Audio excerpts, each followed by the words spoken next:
Menurut bocoran terbaru, Robert Downey Jr. dikabarkan akan kembali ke dalam MCU. Nah, tahukah kalian kalau di sisi lain ternyata ada 3 bukti adegan yang menurut teori penggemar menjadi kunci atau sekaligus bukti kalau Iron Man memang masih hidup. So, seperti apa ya penjelasannya? Tanpa basa-basi lagi, mari kita breakdown.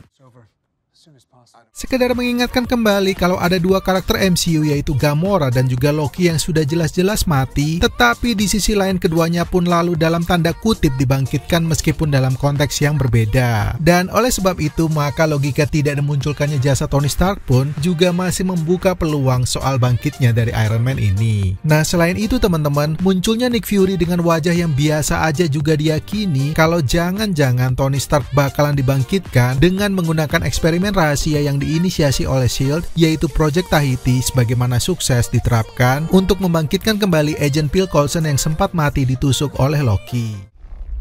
Pada teori penggemar berikutnya meyakini bahwa ini berkaitan dengan Tony Stark yang 2 kali mengalami momentum hampir mati, yaitu pada saat melawan Thanos di planet Titan, serta yang kedua ketika sebelum akhirnya diselamatkan oleh Captain Marvel. So, untuk itu bisa aja ya teman-teman kalau Tony mempersiapkan rencana cadangan untuk tetap hidup bersama orang-orang terdekatnya di dalam bentuk AI. Apalagi kalau kita melihat penutup dari Endgame, maka sempat diperlihatkan ada momen hologram Tony yang seolah-olah tahu di mana letak Morgan duduk sebelum akhirnya dia mengucapkan I love you 3000.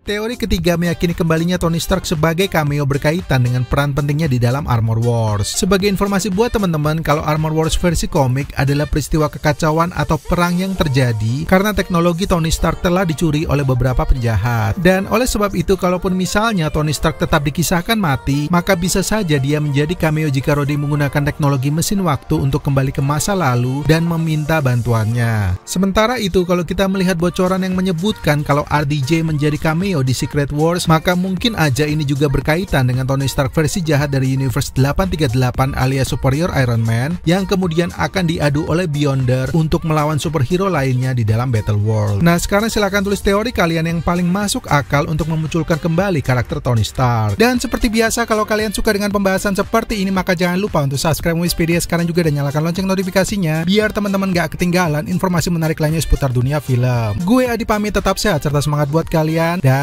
peace out.